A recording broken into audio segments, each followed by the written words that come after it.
Natalia Bonner. Happy May!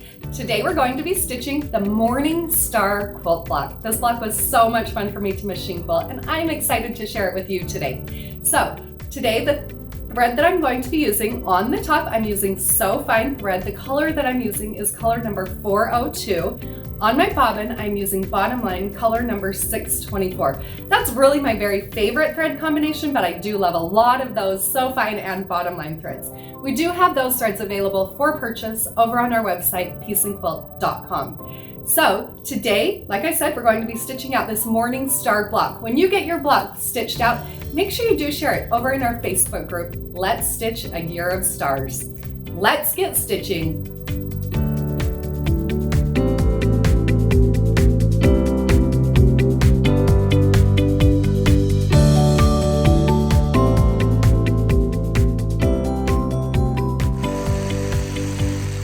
I'll start out using my mini 4-in-1 machine quilting ruler and stitch in the ditch all the way around the outside of my block. Once I've stitched in the ditch all the way around the outside of the block, now I'm ready to start working on the block. So the first thing that I'm going to do, starting in that bottom corner, is stitch in the ditch between the pink background and the blue portion on the block. Once I stitch in the ditch around that portion, then I'm going to create an echo, an inside or an outside echo, whatever you want to call it. So this echo is on the outside portion of that blue star. I'll stitch using my machine quilting ruler, hold the ruler so the straight side of it is right next to or right on top of my ditch. Then I'll stitch an echo all the way around. Once I've stitched that echo, now I'm going to start filling in that pink block with swirls. So starting out with one swirl, and as I'm swirling into the center, I'm always thinking about leaving myself an out. Now I do go step by step, more in depth into swirls in my book and online class, Beginner's Guide to Free Motion Quilting.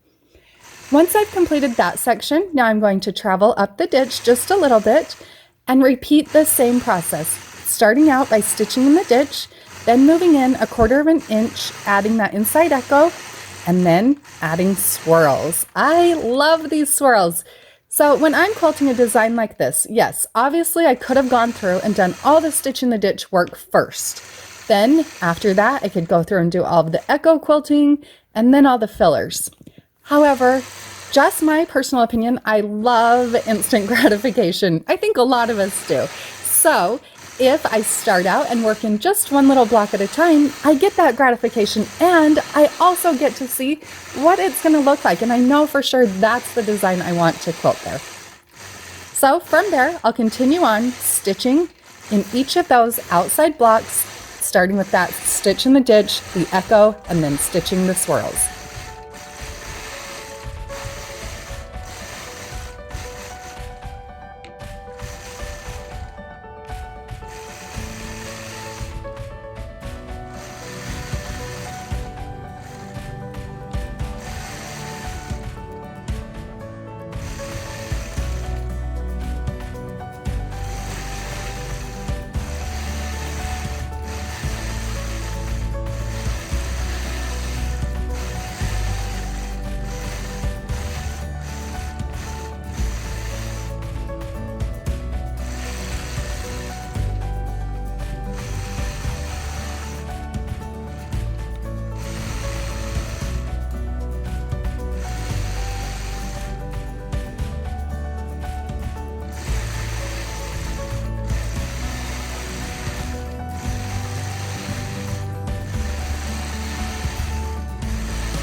Once I've completed each of those outside sections, now I'm ready to start working on the blue section of my star.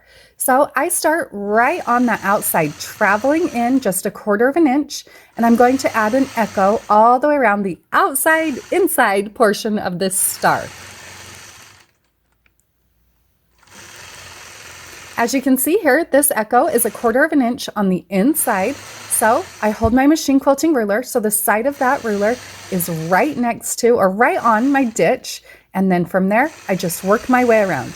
You will notice when I get up to the top of the block, I will hold the ruler on the side that's more comfortable for me. Because I am working with a ruler foot here, I know that the foot is 1/4 of an inch from my needle position to the outside of my foot.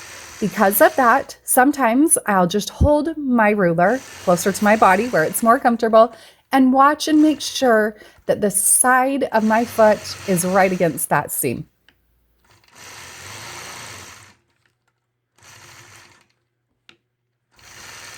Once I've completed that first outline, now I'm going to travel and we're going to do another outline. However, I'm not going to cut my threads. You'll see that I traveled right along my previous stitch line, then right through the center, the small portion, and then from there, I'll go into adding that echo on the opposite side of this blue section on my star quilt block. Again, 1/4 of an inch echo, so holding my machine quilting ruler so that the side of the ruler is right on that ditch.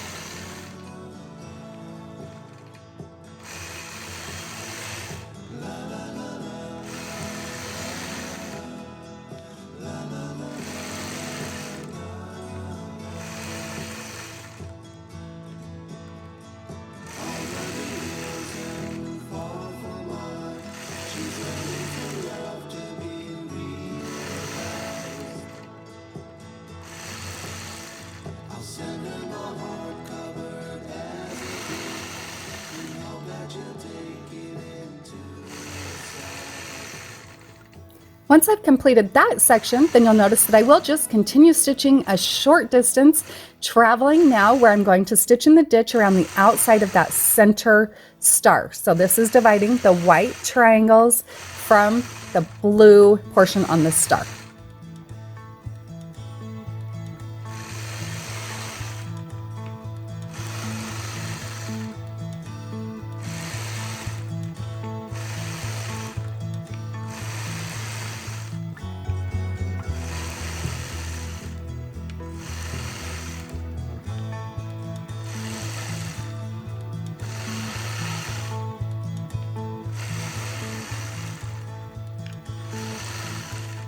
Once I've completed that stitch in the ditch work, now I'm going to travel in 1/4 of an inch and I'm going to add another echo to those white triangles. So you'll notice that I will use my ditch to travel over 1/4 of an inch and then add that inside echo, working my way all the way around the outside portion, the outside of these white triangle blocks.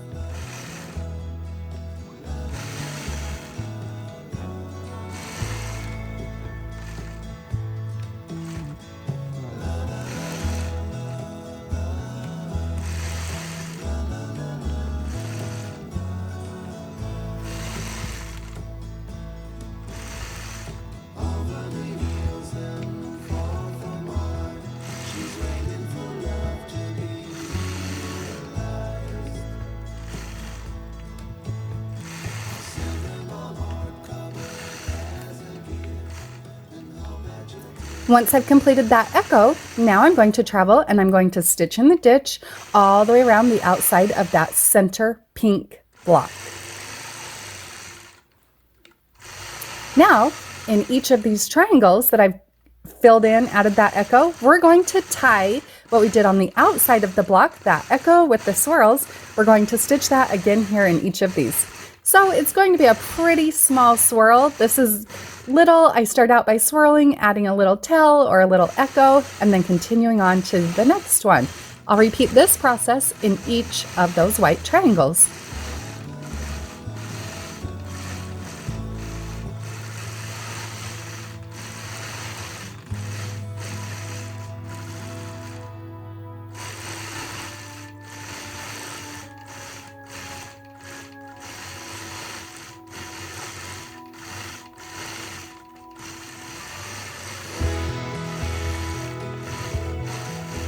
Continuing on, now I'm going to use the straight side of my mini 4-in-1 machine quilting ruler and stitch an X through the center of that pink block. Starting in one corner, stitching to the opposite corner, traveling down the ditch, and then from there to the opposite corner.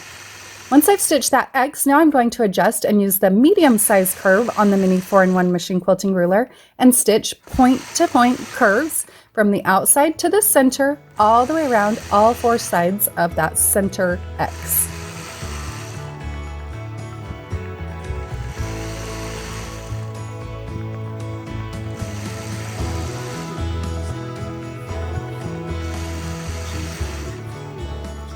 Once I've completed that first time around, then I'm going to add an echo to the outside of that fun little design. So again, I'm using the mini 4-in-1 machine quilting ruler, medium size curve, but I'm lining up the ruler starting in the outside, but when I line it up with the center, I line it up so just about the marked line intersects down at that center point, the marked line on the medium curve. So I'll stitch kind of an angular curved line point to point from the corner almost to the center all the way around.